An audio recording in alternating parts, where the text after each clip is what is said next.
Saudaraku sekalian yang kekasih, pembaharuan pikiran di dalam kehidupan orang percaya adalah satu hal yang sungguh mutlak harus berlangsung, mutlak harus terjadi dalam kehidupan. Pembaharuan pikiran ini terjadi bila seseorang sungguh-sungguh menyerap kebenaran firman yang murni, firman yang murni yang diajarkan Tuhan kepada kita. Kesetiaan terus-menerus menyerap kebenaran firman itu akan membuat seseorang benar-benar mengalami pembaharuan pikiran. Dan ciri dari seorang yang sungguh-sungguh mengalami pembaharuan pikiran adalah menggunakan semua keberhasilan yang dia raih untuk kepentingan Tuhan. Keberhasilan yang dia raih, yang saya sering sebut sebagai keberhasilan umum. Keberhasilan yang sebenarnya juga bisa diraih oleh semua orang. Sukses studi, sukses karir, sukses bisnis, sukses berumah tangga, tubuh yang sehat, dan segala potensi yang dimilikinya.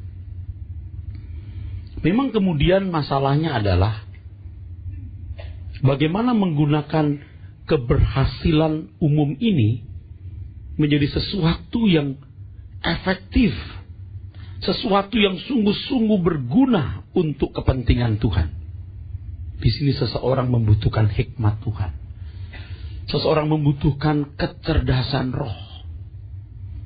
Tetapi saudaraku, kalau seseorang sungguh-sungguh mengalami pembaharuan pikiran dan mengerti bagaimana memanfaatkan keberhasilan umumnya bagi kepentingan Tuhan, maka Tuhan akan memberikan kecerdasan.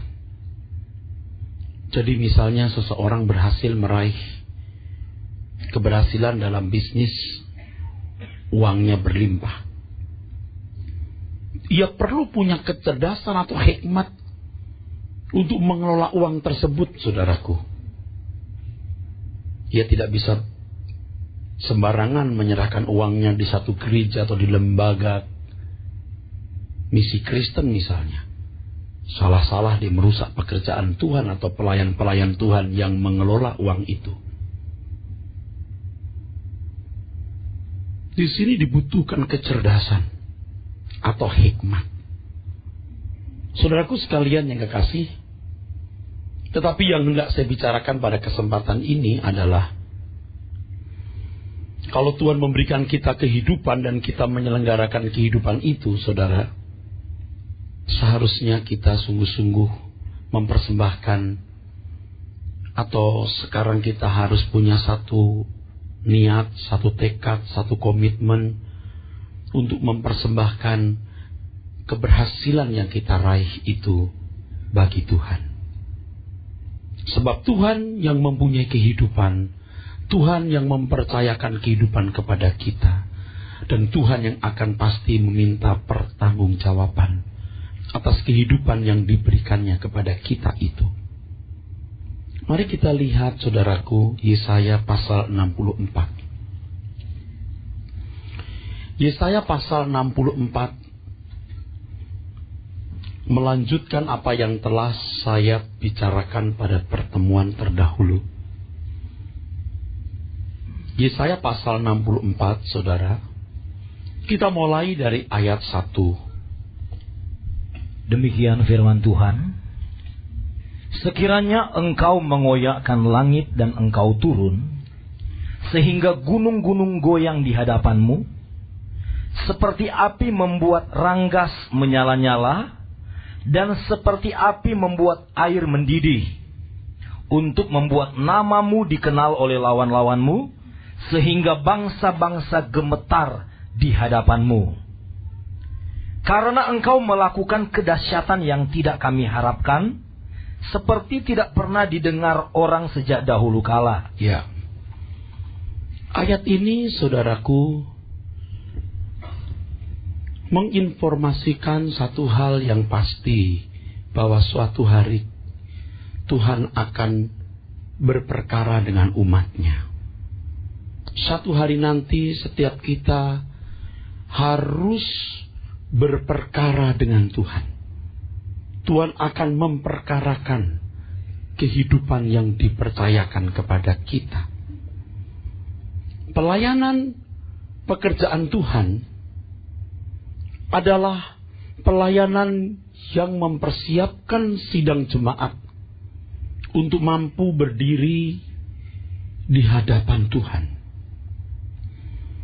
Kalau pelayanan memiliki fokus yang lain, itu penyesatan, itu penipuan, itu pembodohan, itu pembinasaan, itu kekejian, itu tindakan anarki dalam lingkungan rohani. Tidak boleh ada tujuan lain dalam seluruh kegiatan pelayanan kita, kecuali satu ini, saudaraku. Bahwa setiap saudara sungguh-sungguh dipersiapkan untuk bisa berdiri di hadapan Tuhan, mempertanggungjawabkan hidup saudara di hadapannya.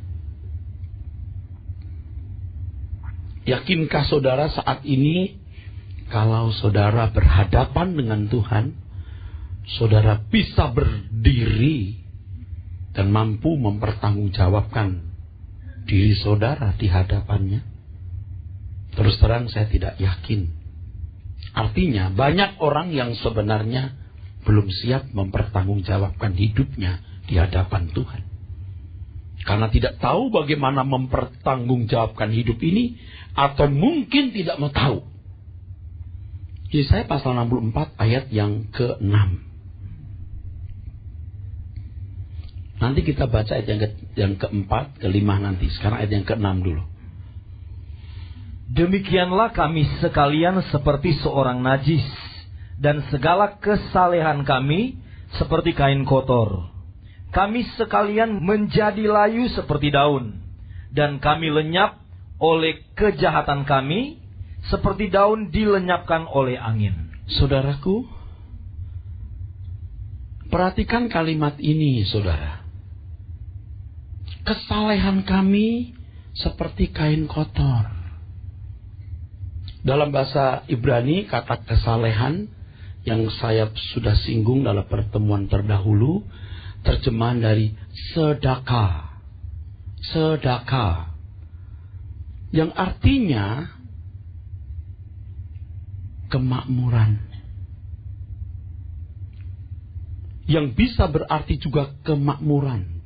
Kata sedekah memang bisa diterjemahkan kesalehan, tetapi secara figuratif bisa menunjuk atau gambaran dari kemakmuran. Pertanyaannya, apakah tidak salah itu Pak terjemahan kita? Tidak.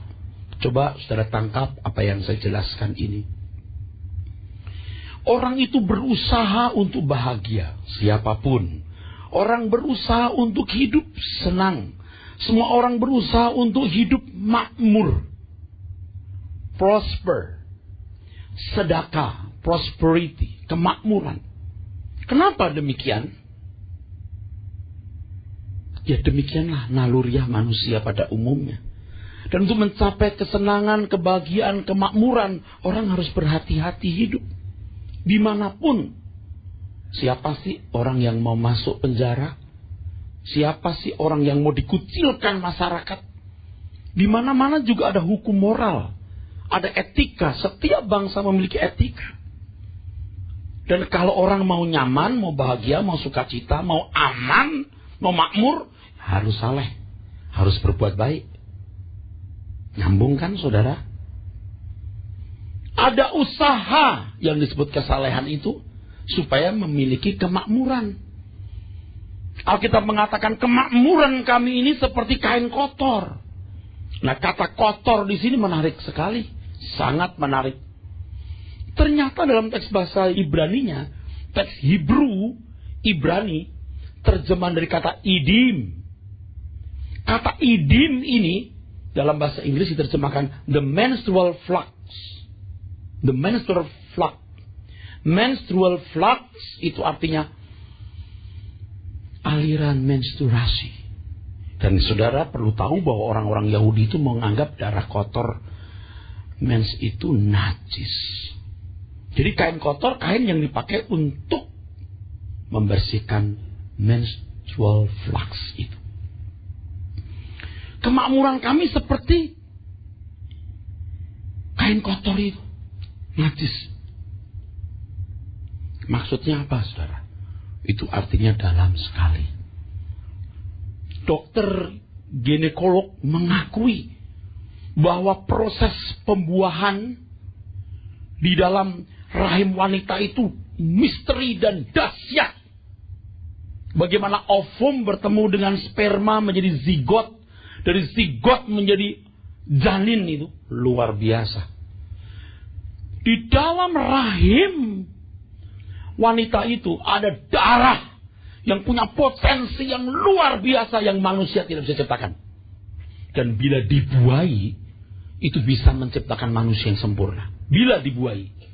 Tetapi bila tidak, menjadi darah busuk. Menjadi darah kotor. Kalau kita berkarir, saudaraku, kalau kita studi mengembangkan potensi, bakat, talenta, bisnis, menjaga kesehatan, menikmati kehidupan keluarga, itu keindahan, itu potensinya luar biasa karena Tuhan yang ciptakan. Menikmati hidup ini indah. Memiliki hobi, mengembangkan dan menikmati seni musik, seni lukis dan lain sebagainya, itu indah. Hidup ini sebenarnya indah karena Tuhan yang ciptakan. Tetapi kalau hidup kita tidak dibuai oleh Tuhan, suatu hari kelak jadi najis. Jadi najis. Jadi najis. Sebelum jadi najis ini loh, saya ingatkan saudara, jangan sampai tidak dibuai oleh Tuhan. Ini maksudnya, saudaraku. Ini masalahnya. Filosofi hidup yang kita warisi dari orang tua, yang kita serap dari lingkungan, yang kita lihat dalam kehidupan manusia pada umumnya adalah bagaimana kita studi, bagaimana dapat gelar, bagaimana berkarir, bagaimana dapat duit, bagaimana bisnis, bagaimana punya uang banyak, bagaimana menikah, punya pasangan hidup yang kita anggap paling ideal, punya keturunan, sekolahkan anak-anak ke sekolah yang mahal, yang terbaik, anak besar, menikahkan anak, kalau bisa ke hotel yang paling mewah, mobil yang paling mewah, bisa undang tamu-tamu yang paling terhormat, lalu bisa punya tunjangan hari tua dan lain sebagainya. Kalau Tuhan mempercayakan itu kepada saudara, tidak salah, tidak keliru. Tapi kalau itu menjadi tujuan hidup saudara, menjadi pelabuhan sukacita saudara, menjadi terminal sukacita saudara, satu hari saudara melihat itu busuk. Itu busuk. Pembaharuan pikiran yang sungguh-sungguh berlangsung dalam hidup orang percaya akan membuat orang percaya menjadikan keberhasilan umum ini menjadi alat untuk kepentingan Tuhan. Ingat, di sini dibutuhkan kecerdasan supaya kita tidak salah melangkah. Tidak salah Anda sekolah, tidak salah Anda berkarir, tidak salah kalau Anda punya uang banyak, tidak salah Anda punya mobil mewah, rumah mewah, punya anak yang sekolahnya terbaik, menikah dengan pesta paling mewah, mengundang pejabat tinggi, tidak salah sebenarnya. Kalau itu memang bagian berkat yang Tuhan berikan kepadamu. Tapi kalau itu menjadi kebanggaan, menjadi sukacita saudara, menjadi kebahagiaanmu, Anda tidak akan bisa berdiri di hadapan Tuhan untuk mempertanggungjawabkan hidup saudara. Dan saya berdiri di sini untuk mengingatkan saudara. Mari kita melihat saudaraku sekalian di dalam Alkitab kita ini. 1 Korintus 15 ayat 32. Demikian firman Tuhan. Kalau hanya berdasarkan pertimbangan-pertimbangan manusia saja, aku telah berjuang melawan binatang buas di Efesus. Apakah gunanya hal itu bagiku? Jika orang mati tidak dibangkitkan, maka marilah kita makan dan minum, sebab besok kita mati. Kalau tidak dibangkitkan, kalau tidak ada kelanjutan hidup ini, kalau tidak ada pertanggungan jawab, mari kita makan minum, besok kita mati. Kalimat pertama tadi apa bunyinya?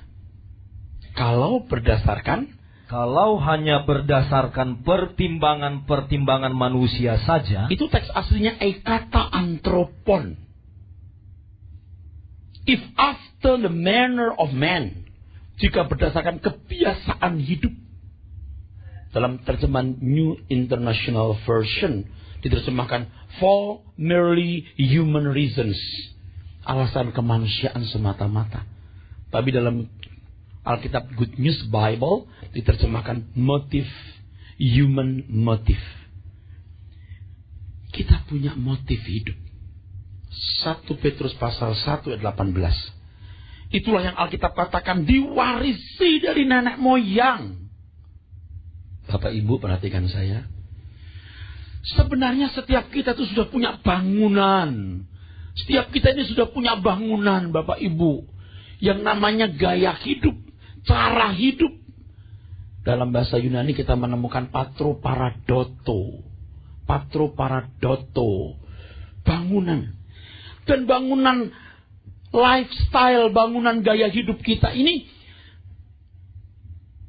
terbangun dari pertimbangan-pertimbangan, pemikiran-pemikiran. Jika berdasarkan pertimbangan manusia, nah Tuhan menebus kita itu supaya pertimbangan-pertimbangan kita diubah. Dan merubah pertimbangan yang kisi-kisinya begitu banyak itu tidak bisa dalam 1 minggu, 1 bulan, 1 tahun. Lewat sebuah proses pembaharuan pikiran yang terus menerus. Siapa yang tahu saya melayani Tuhan atau melayani gereja? Saya melayani Tuhan atau melayani diri sendiri? Siapa yang tahu saya hidup untuk kepentingan Tuhan atau untuk kepentingan diri saya sendiri? Walaupun saya pendeta, siapa yang tahu? Saya jadi pendeta karena saya menjadi pendeta yang namanya melayani Tuhan. Atau saya jadi pendeta karena saya sungguh-sungguh menyerahkan hidup untuk Tuhan. Siapa yang bisa baca? Hanya Tuhan dan saya. Dan ketika saya melayani pekerjaan Tuhan lewat tahun-tahun yang panjang. Dengan tujuan bagaimana jemaat supaya usahanya bagus. Bagaimana anak-anaknya berhasil dan berprestasi. Bagaimana kalau mereka sakit segera atau dapat sembuh. Bagaimana mereka menjadi orang terhormat. Pada waktu itu sebenarnya saya melayani manusia. Dan di balik itu saya pasti mendapatkan keuntungan. Saya serius besuk. Saya serius berdoa. Tapi sebenarnya saya tidak mengajarkan mereka kebenaran. Tapi sekarang saya tahu. Kalau aku melayani adalah aku merubah bangunan di dalam pikiran saudara itu. Bangunan yang harus diruntuhkan. Dengan cara memberi pembaharuan pikiran. Supaya bangunan yang bisa menajiskan semua prestasimu itu dirobohkan. Dan dibangun satu bangunan yang dikatakan Paulus dalam Filipi 1 ayat 21. Bagiku hidup adalah Kristus. Jangan saudara merasa saya sedang menghakimi saudara. Alkitab yang menghakimi. Dan saya tidak ada vested interest apa-apa di sini. Saya tidak ada vested interest. Saya berdiri di sini, saya mau menyelamatkan saudara. Karena Tuhan suruh saya bekerja. Begitu caranya. Pembaharuan pikiran. Di dalam Matius pasal 16, saudaraku. Ayat yang ke-23. Di sana kita menemukan 2 jenis pikiran. Pikiran Allah dan pikiran manusia. Dan pikiran manusia itu pikiran iblis. Matius 16 ayat 23. Maka Yesus berpaling dan berkata kepada Petrus, "Enyahlah iblis, engkau suatu batu sandungan bagiku, sebab engkau bukan memikirkan apa yang dipikirkan Allah." Engkau bukan memikirkan apa yang dipikirkan Allah. Terus, melainkan apa yang dipikirkan manusia. Saya tahu saudara punya masalah. Sebagai pelayan jemaat gembala sidang, saya tahu sebagian saudara punya masalah yang berat. Bukan pusing, sangat pusing. Saya memahami. Kadang-kadang kalau saya sudah mendengar masalah saudara, saya juga seperti hilang akal. Mau diapain begini nih? Tetapi kalau saudara mau menanggalkan berhala pikiran yang menyesakkan hidup saudara, dan belajar untuk mengerti pikiran Tuhan lewat kebenaran firman, percayalah, saudara akan dimerdekakan. Pikiran Allah. Anda mungkin berkata, Pak, realistis sajalah, Pak. Maksudnya, kita hidup menghadapi masalah. Oke, begini, Pak. Anda kajilah. Kita tidak usah debat dengan perkataan, Anda buktikan dalam kehidupan. Kecuali Anda tidak membuktikan, lalu mau debat kusir, mau menang sendiri. Kita tidak usah bicara. Sebelum dunia dijadikan, sebelum manusia jatuh dalam dosa, kata Alkitab, keselamatan Tuhan sudah sediakan. Jadi kebutuhan yang begitu urgen, begitu penting, disediakan Tuhan sebelum manusia membutuhkannya. Sebelum manusia menyadari kebutuhan itu. Apatah lagi dengan pemenuhan kebutuhan jasmani. Kebutuhan jasmani. Matius 6:32 mengatakan, itu dicari bangsa-bangsa yang tidak mengenal Allah, tetapi Bapamu tahu kamu membutuhkan. Kalau boleh menggunakan kata yang agak vulgar, saudaraku, mungkin dianggap bombastis atau lebay atau berlebihan atau hiperbola, saya mau katakan kalimat ini. Namun sebelumnya saya beri catatan bahwa saya bukan penganut paham teologi prosperity yang ngawur, yang membuat orang tidak sampai ke surga. Ya, teologi kemakmuran yang ngawur. Dalam Tuhan itu makmur. Teologi kemakmuran yang benar itu ada, tapi teologi kemakmuran yang tidak benar yang lebih banyak. Sebenarnya anak Tuhan itu tidak perlu gagal. Kalau sampai kita gagal ini kenapa? Susah terus, utang terus, jadi benalu terus. Kenapa? Sebenarnya Tuhan sudah memberikan keberhasilan. Pasti kita bisa meraihnya. Tentu keberhasilan ini jangan diukur dengan rumah mewah, mobil mewah, deposito dolar jumlah beberapa juta dolar. Bukan itu. Yang jelas orang yang berhasil sukses itu, yang disediakan oleh Tuhan untuk diraihnya, satu, dia pasti tidak jadi beban bagi orang lain. Pasti tidak jadi beban. Dua, dia pasti bisa membalas kebaikan orang tua. Tiga, dia pasti bisa menopang kebutuhan keluarga yang dibangunnya. Empat, dia pasti bisa menolong keluarga dekatnya. Saudara, famili, om, tante yang mungkin pernah tanam budi atau tidak pernah tanam budi, tapi merupakan hubungan darah baik dengan orang tua kita. Lima, dia pasti bisa jadi berkat bagi masyarakat sekitarnya. Pembantu rumah tangga kita, orang tuanya bisa pasang listrik di kampung karena kita. Saya nggak mengatakan Tuhan dilupakan, kita mau diberkati Tuhan, udah jadi omongin itu.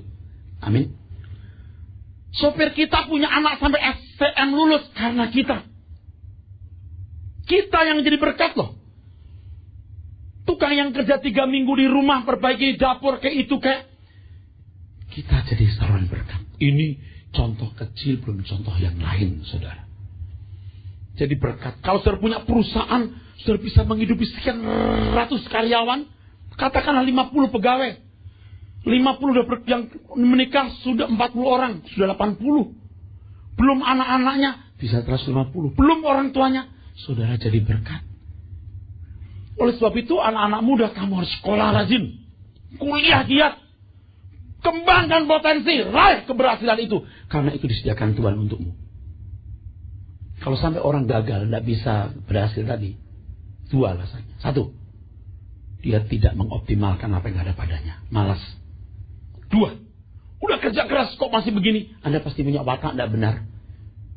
Karakter Anda pasti berantakan, sehingga saudara tidak bisa dipercayai Tuhan.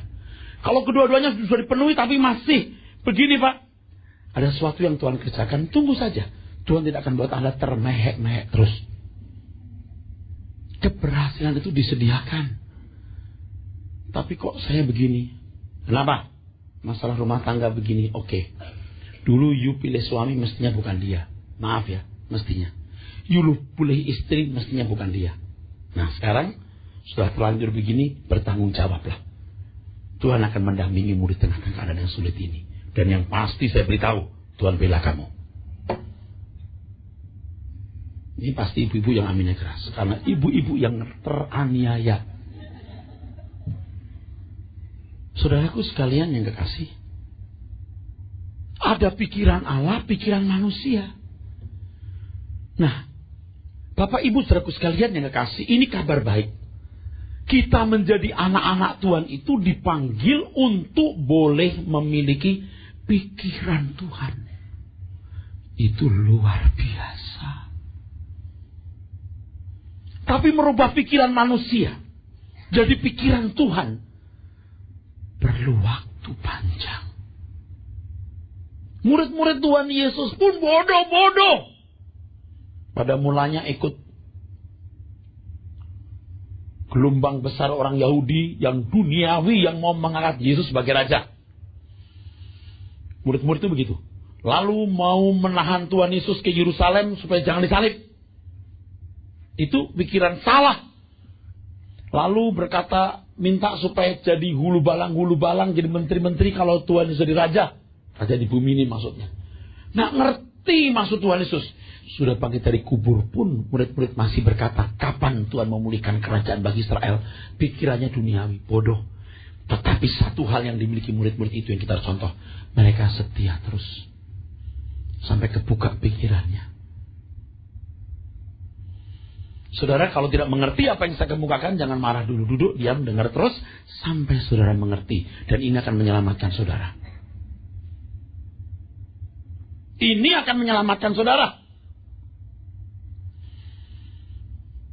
Saudara diberi Tuhan kesempatan memiliki pikiran Tuhan. Itu hebat sekali saudara. Kalau saudara berkata, saya nggak minat pak. Ya udah. Berarti minatmu pikiran setan. Jangan gitu dong pak. Terserah. Alkitab berkata begitu. Kalau bukan pikiran Tuhan, pikiran setan. Kita setengah Tuhan, setengah setan. Nggak bisa. Kalau nggak gelap terang. Nggak surga neraka. Ya sebelah surga, sebelah neraka pak. Kaki kita kan dua pak. Wah. Ternyata Yesaya pasal 64 tadi itu dikutip oleh Paulus dalam 1 Korintus 2 ayat yang ke-6. Dan ayat berikutnya. Kita baca.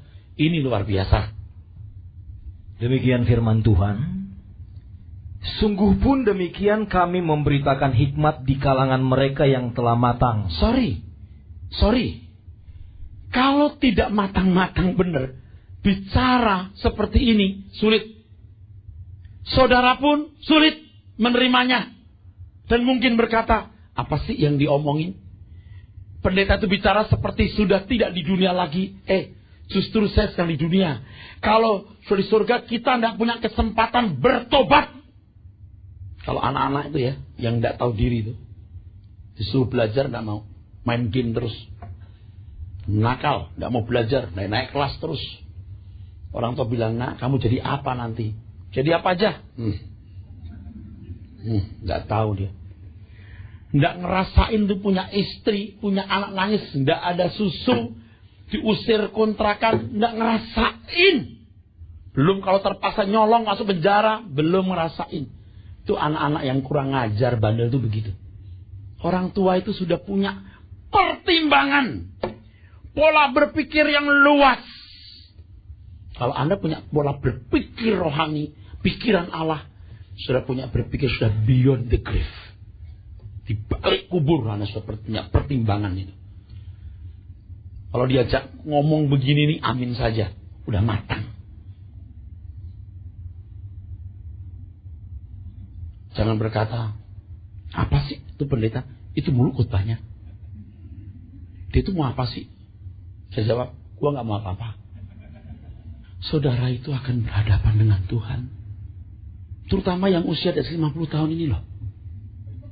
Kalau begitu ada yang tersinggung lagi. Mentang-mentang gue udah tua. Mentang-mentang gue udah tua diomongin terus. Logikanya begini loh Pak, Bu. Kalau yang muda itu kan kalau umur 30 tahun masih 40 tahun. Yang 40 tahun itu umurnya 40 tahun masih ya 30 tahun. Yang umur 50 tahun seperti saya kan tinggal 7.200 hari.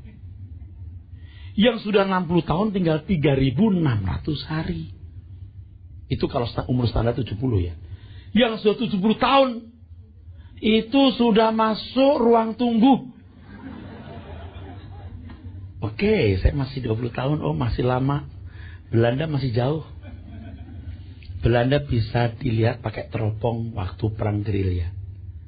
Itu pun kalau punya teropong. Kalau misalnya kiamat tahun 2015, kalau kiamat tiba tahun 2018, kalau kiamatnya bulan depan, masuk Pak. Lah, kalau lagi naik mobil baik-baik ditabrak trailer, jatuh dari jalan layang apa enggak? Minggu depan tuh kiamatnya. Tuh. Saya tidak mendoakan, tapi hal seperti itu bisa terjadi, saudaraku. Saya sangat tidak mengharapkan kita mau umur panjang, saudara. Oke, kita lihat sekarang ayat yang ke-6. Kalimat berikutnya, yaitu hikmat yang bukan dari dunia ini. Terus. Dan yang bukan dari penguasa-penguasa dunia ini, yaitu penguasa-penguasa yang akan ditiadakan. Amin. Terus, tetapi ayat 7, tetapi yang kami beritakan ialah hikmat Allah yang tersembunyi dan rahasia, yang sebelum dunia dijadikan telah disediakan Allah bagi kemuliaan kita. Kata ini penting. Kemuliaan kita. Apa? Kemuliaan kita. Apa? Kemuliaan kita.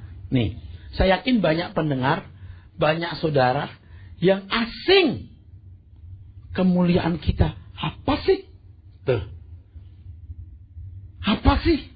Saya mau tanya, saudara percaya enggak ada kemuliaan yang Tuhan sediakan bagi kita? Percaya itu berani masuk ke dalam ketidakpastian. Saudara tahu enggak, Abraham disuruh keluar dari Ur Kasdim itu. Dia tidak tahu negeri mana yang hendak dituju. Tahukah saudara? Menurut Ibrani pasal 11. Sampai mati pun Abraham tidak tahu negeri apa itu. Dan Tuhan tidak memberitahu bahwa dia tidak akan pernah menemukan negeri itu. Walaupun sampai mau mati, dia tidak menemukan negeri itu. Dia punya kesempatan balik ke Ur Kasdim, dia tidak balik. Itu luar biasa, saudaraku. Percaya saja. Bahkan untuk hal-hal yang tidak bisa dia mengerti, dia percaya saja. Lagu ini mewakili apa yang dialami Abraham, harus jadi lagu kita juga.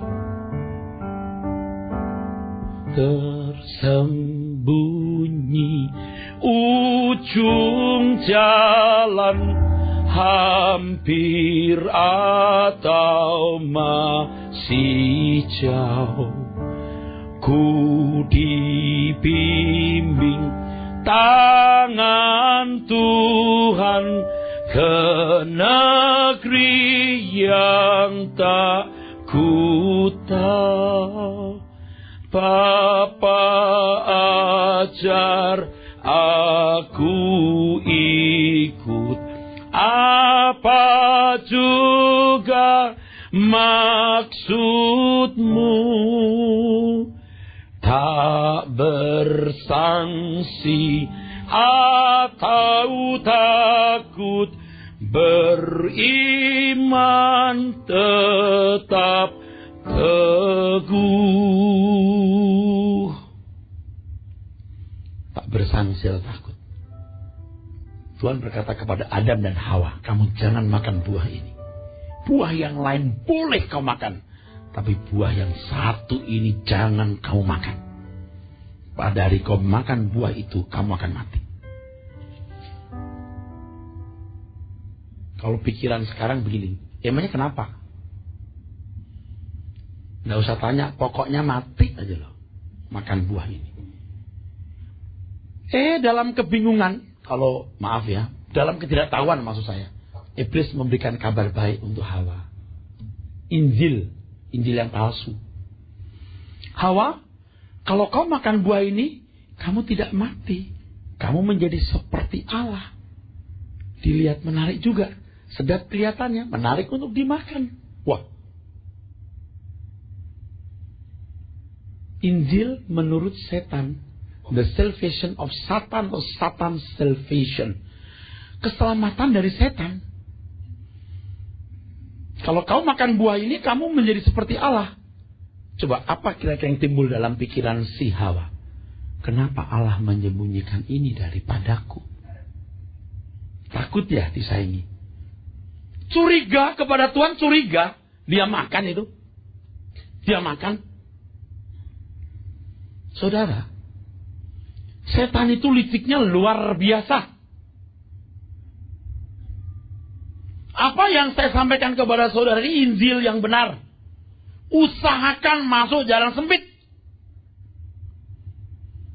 Tinggalkan bangunan pola berpikir duniawimu. Susah itu, benar susah. Saya tahu. Tapi itu jalan satu-satunya. Itu Injil yang benar. Tapi tidak populer. Yang populer begini nih. Saudaraku sekalian, Allah itu sungguh baik. Amin. Dia jadikan kamu kepala bukan ekor. Amin. Kekayaan bangsa-bangsa akan dicurahkan kepadamu. Amin. Kau diberi kemenangan. Amin. Maksud lo? Jelas gak itu? Nah jelas. Allah itu baik-baik yang bagaimana? Kalau hanya memenuhi kebutuhan jasmanimu, itu bukan Allah yang baik, itu Allah yang jahat. Allah yang baik, Allah yang menyediakan kemuliaan bagi kita. Amin.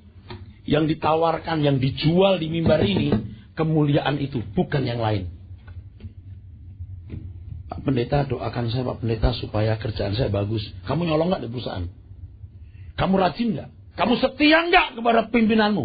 Kamu cintai gak pimpinanmu? Kamu berkorban gak untuk perusahaan itu? Enggak usah doakan. Kamu pengkhianat. Kalau sampai ada yang memberkati orang kayak kamu, itu setan bukan Tuhan. Pak Pendeta doakan supaya saya sehat. Makanmu bener gak? Ya kita hajar apa aja lah kan, bilur-bilur menyembuhkan. Kalau sampai kamu makan apa aja kamu sehat, setan yang bikin kamu sehat. Lalu gimana sih Pak? Kamu tidak usah saya doakan kalau kamu tanggung jawab, berkat Tuhan dicurahkan kepadamu. Sebab dia bukan baik. Sangat baik. Baiknya di mana? Dia beri kemuliaan untukmu. Kalau kemuliaan disediakan, yang lain pasti disediakan. Asal kamu tanggung jawab. Yang ditawarkan di sini loh, saudaraku, mimbar ini, kemuliaan Tuhan. Lalu pertanyaannya, susahnya di mana sih? Saudara mau meraih kemuliaan ini susahnya di mana sih? Ya kita masih muda. Justru ketika masih muda. Kalau saudara sudah mulai mencari kemuliaan Tuhan, Anda bukan susah gagal. Tidak bisa gagal. Bukan susah miskin. Nggak bisa miskin. Nggak perlu mati muda. Karena pekerjaan Tuhan itu di dalam pundak saudara. Hidup saudara, bisnis saudara, kesehatan saudara, itu pekerjaan Tuhan. Tanggung jawab ada di dalam saudara semua. Saudara boleh punya rumah bagus. Tuhan bisa kasih kok, bukan masalah. Mobil bagus silahkan. Anda boleh punya baju bagus, boleh. Perhiasan, kalau Tuhan kasih silahkan. Nanti kalau menikah saudara bikin sebesar pestanya, silahkan jika itu bagianmu. Tapi jangan jadikan tujuan. Amin. Itu sarana di mana kita memuliakan Tuhan. Menjadi alat di mana kita mengabdi bagi Tuhan.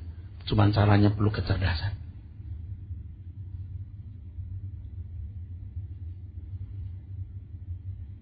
Tadi saya sudah mengatakan dalam Yesaya itu, saudaraku. Ya.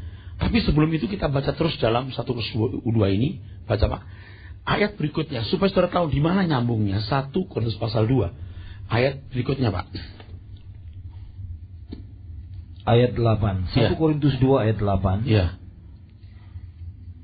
Tidak ada dari penguasa dunia ini yang mengenalnya.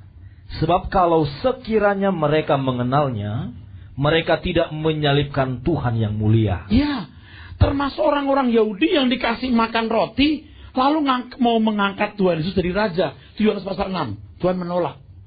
Mereka lagi hosana-hosana mau menyambut Tuhan Yesus supaya jadi raja di Yerusalem. Tuhan menolak. Akhirnya berkata apa? Salibkan dia. Kamu mau jadikan aku raja versimu. Itu pikiranmu. Kamu mestinya menjadikan aku raja versiku. Pikiranku. Demikian Tuhan katakan. Yang bagaimana itu? Belajar Injil yang benar. Injil itu kabar baik. Tapi baik menurut Tuhan. Bukan baik menurut kita. Terus kalimat berikutnya. Ayat 9. Tetapi seperti ada tertulis, apa yang tidak pernah dilihat oleh mata. Nah, itu ayat yang keempat tadi. Terus. Dan tidak pernah didengar oleh telinga. Nah, itu di ayat yang keempat di Yesaya 64 tadi. Terus. Dan yang tidak pernah timbul di dalam hati manusia. Semua yang disediakan Allah untuk mereka yang mengasihi Dia. Ayat yang ke-5, 6 kita baca Yesaya 64. Kembali. Yesaya 64 ayat yang keempat, tidak ada telinga yang mendengar dan tidak ada mata yang melihat seorang Allah yang bertindak bagi orang yang menanti-nantikan Dia, hanya Engkau yang berbuat demikian. Ayat 5, Pak. Ayat 5, Engkau menyongsong mereka yang melakukan yang benar. Yes. Terus. Dan yang mengingat jalan yang Kau tunjukkan. Yes, lebih mempercayai kekuatan kehendaknya, kekuatan jalannya, bukan kekuatan kuasanya. Terus. Sesungguhnya Engkau ini murka, sebab kami berdosa. Terhadap Engkau kami memberontak sejak dahulu kala. Karenanya bertobatlah. Bapak Ibu saudara sekalian, jangan merasa tertekan mendengar khotbah ini. Saudara boleh menerima dan bertobat, boleh menolak, silahkan. Sebenarnya kalau boleh jangan. Tapi saudara hendaknya dengan kebebasan bertobat. Jangan firman ini masuk di dalam telinga lalu keluar lagi. Biar itu jatuh dalam hati kita, terukir dalam kalbu kita, dan mengubah kita. Sebab yang berbahagia adalah orang yang mendengar firman Tuhan dan yang melakukannya.